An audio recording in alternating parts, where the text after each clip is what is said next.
मानवीय जो क्रियाएं हैं उन क्रियाओं को 4 भागों में क्या किया जाता है भाई, विभाजित किया जाता है। 4 भागों में क्या किया जाता है, बांटा जाता है। और 5 का अध्याय वो प्राथमिक क्रियाओं से संबंधित है। मानवीय क्रियाएं, अब देखो क्रिया का मतलब क्या होता है, काम होता है।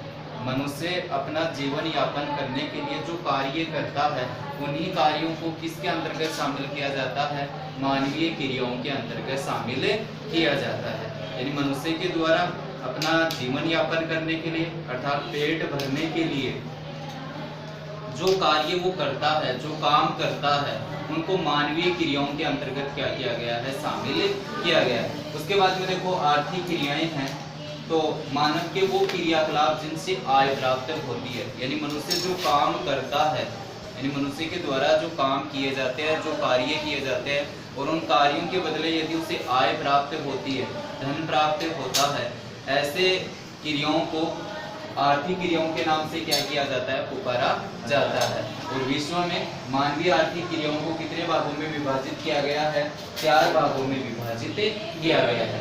प्राथमिक आर्थिक क्रियाएं, द्वितीयक आर्थिक क्रियाएं, तृतीयक आर्थिक क्रियाएं और चतुर्थक आर्थिक क्रियाएं। और इनमें ये सारे काम दे रखे हैं, इनमें सारे क्या दे रखे हैं, काम दे रखे हैं। और ये काम कौन करता है, मानव करता है।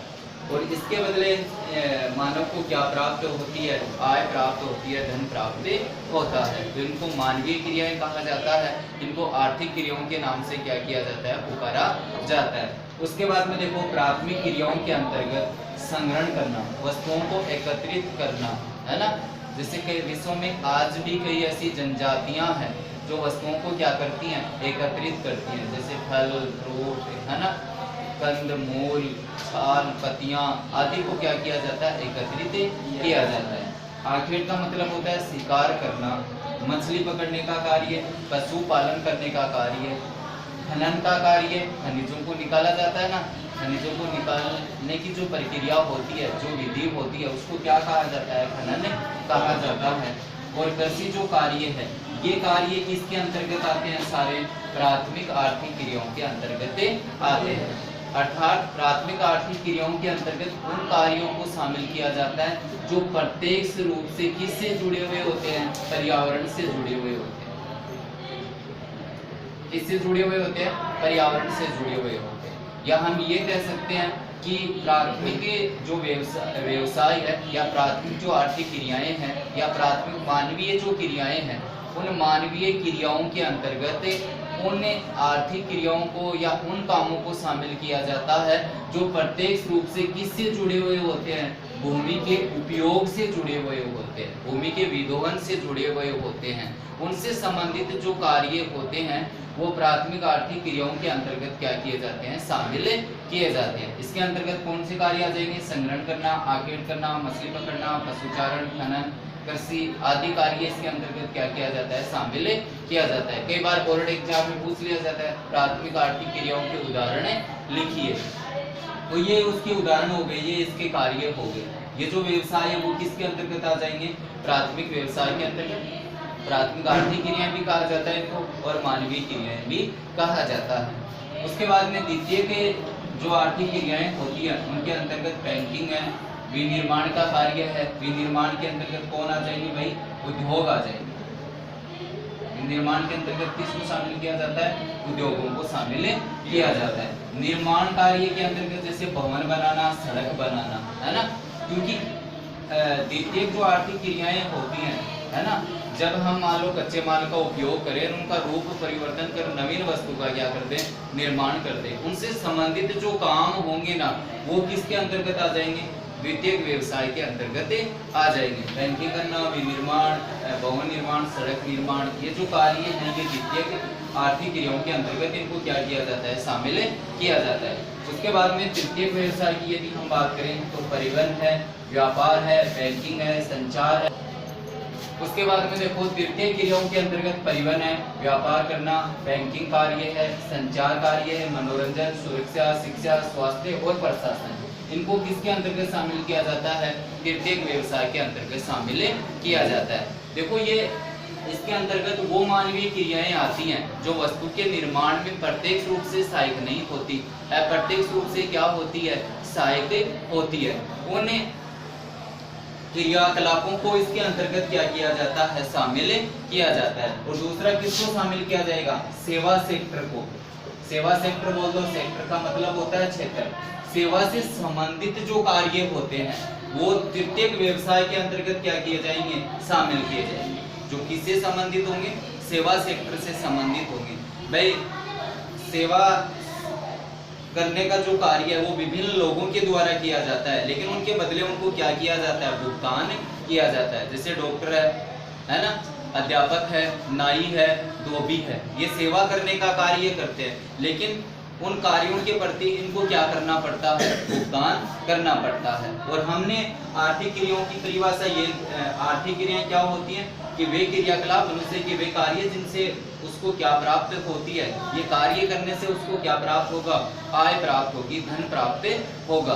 तो ये सेवा सेक्टर से संबंधित है। संचार, मनोरंजन, सुरक्षा, शिक्षा, स्वास्थ्य और प्रशासन है, ये किसके अंतर्गत शामिल किए जाएंगे, तृतीयक आर्थिक क्रियाओं के अंतर्गत शामिल किए जाते हैं।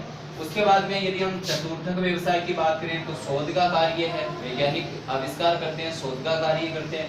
प्रबंधन है, उनसे जो सेवाएं हैं, नियोजन का जो कार्य है, अंतर्राष्ट्रीय जो संबंध है, और सूचना प्रौद्योगिकी से संबंधित जो कार्य हैं वो किसके अंतर्गत शामिल किए जाते हैं, चतुर्थक आर्थिक क्रियाओं के अंतर्गत शामिल किए जाते हैं। इनको मानवीय क्रियाएं भी बोला जाता है, इनको आर्थिक क्रियाएं भी कहा जाता है, और इनको व्यवसाय भी कहा जाता है। मनुष्य अपना जीवन यापन करने के लिए जो काम करता है, जो कार्य करता है, उन कामों को मानवीय क्रियाओं के नाम से क्या किया जाता है, जाना जाता है। उसके बाद में देखो आर्थिक क्रियाएं हैं, तो आर्थिक का मतलब है कि मनुष्य जो काम करे और उसके बदले उसको क्या प्राप्त हो, आय प्राप्त हो, धन प्राप्त हो।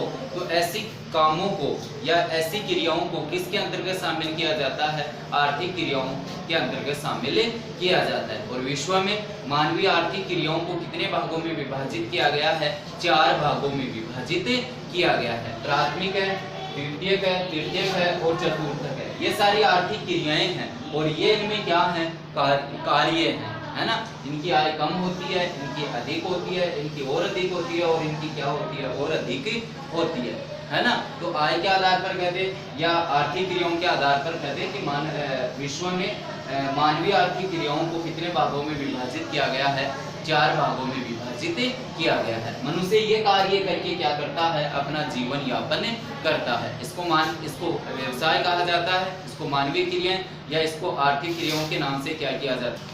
उसके बाद में देखो प्राथमिक क्रियाएं हैं, मानव की वे समस्त क्रियाएं, यानी मानव के वे सभी काम जिनका प्रत्येक संबंध किससे होता है, पर्यावरण से होता है।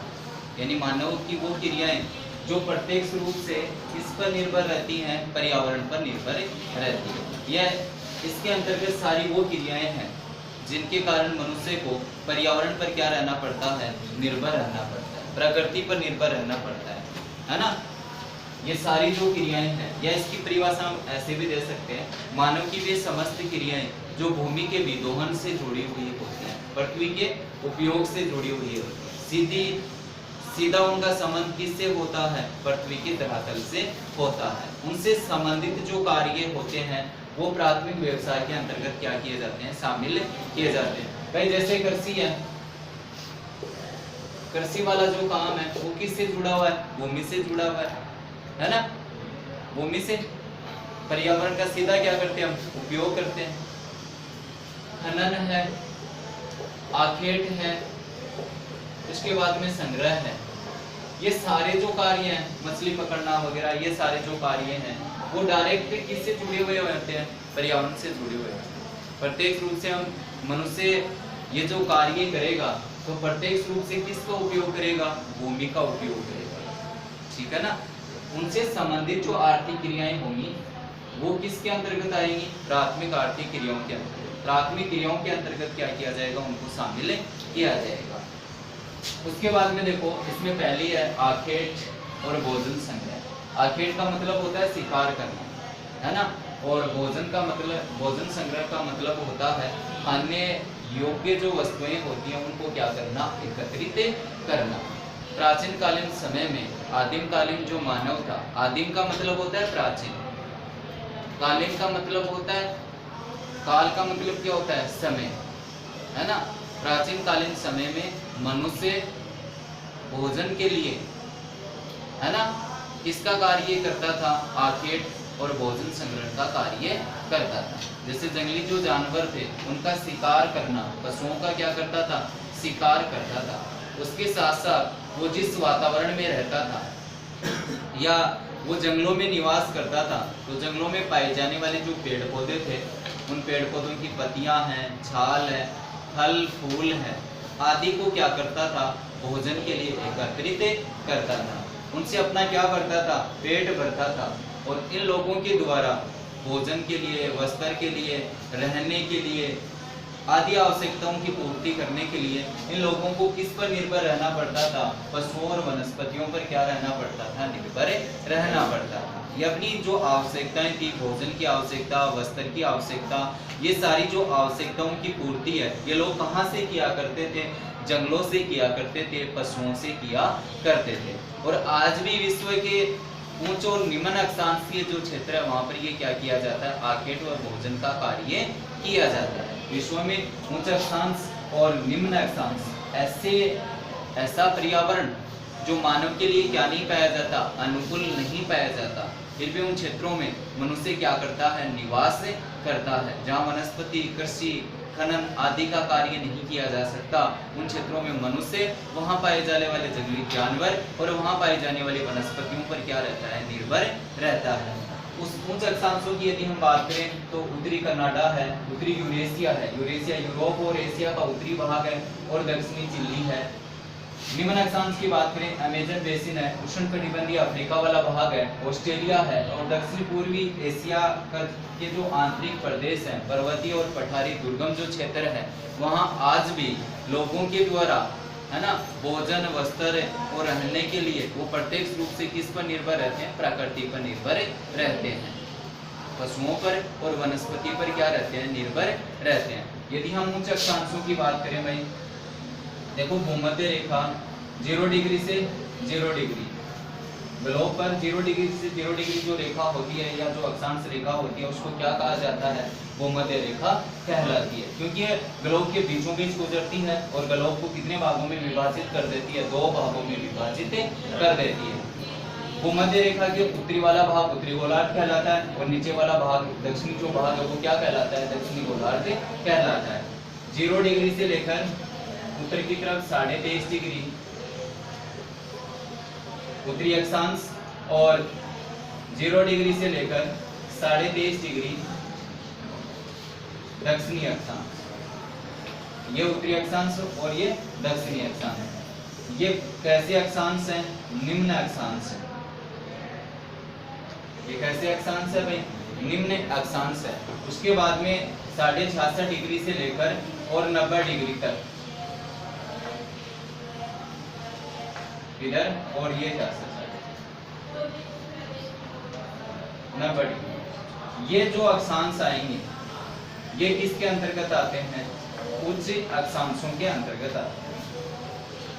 किसके अंतर्गत आते हैं, उच्च अक्षांशों के अंतर्गत आते हैं। और ये जो अक्षांश है ये किसके अंतर्गत आते हैं, मध्य अक्षांशों के अंतर्गत। तो विश्व में ये निम्न अक्षांशीय उष्णकटिबंधीय प्रदेश है ना, और इन उष्णकटिबंधीय प्रदेशों में निवास करने वाली जो जनजातियां हैं और उच्च अक्षांशों में निवास करने वाली जो जनजातियां हैं वो आज भी भोजन के लिए आखेट और वहां पाई जाने वाली वनस्पतियों पर क्या रहती है, निर्भर रहती है। जैसे बात करें उत्तरी कनाडा की, तो उत्तरी कनाडा की एस्किमो जनजाति है ना, और एस्किमो जनजाति ध्रुवीय क्षेत्रों में रहती है, जहाँ की जो जलवायु की यदि हम विशेषता की बात करें तो तापमान 0 डिग्री सेल्सियस से क्या पाया जाता है, कम पाया जाता है। इसलिए वनस्पति का क्या पाया जाता है, अभाव पाया जाता है, केवल वनस्पति शैवाल के रूप में पाई जाती है। अब ये लोग अपना भोजन करने के लिए, काम करने के लिए, अपना पेट भरने के लिए वहाँ जो मछलियाँ पाई जाती हैं उनका ये लोग क्या करते हैं, शिकार करते हैं। या वहाँ पर एक पशु पाया जाता है, रेंडियर है, भालू है है ना, इनको ये लोग भोजन के रूप में क्या करते हैं, काम में लेते हैं। रेनडियर की जो खाल है, बारहसिंगा है, उसकी खाल से ये वस्त्रों का क्या करते हैं, निर्माण करते हैं। वही तो ये भोजन के रूप में खाते हैं भाई, उनका जो मांस है वो भोजन के रूप में काम में लेते हैं। उनकी जो खाल है उसके वस्त्र बनाते हैं ये, और उनकी जो हड्डियां हैं उनसे ये ग्रीष्मकालीन जो ऋतु होती है 2-3 महीने, उस समय ये तंबुओं का निर्माण करते हैं रहने के लिए, है ना। और जब ये मकान बनाते हैं तो वहाँ पाए जाने वाले बर्फ की जो शिलाखंड हैं, उन शिलाखंडों के क्या बनाते हैं, मकान बनाते हैं, जिनको इग्लू के नाम से क्या किया जाता है, पुकारा जाता है। उसके बाद में यहाँ सील मछली पाई जाती है। उस सील मछली का ये लोग क्या करते हैं, शिकार करते हैं और भोजन के रूप में उसको क्या करते हैं, काम में लेते हैं।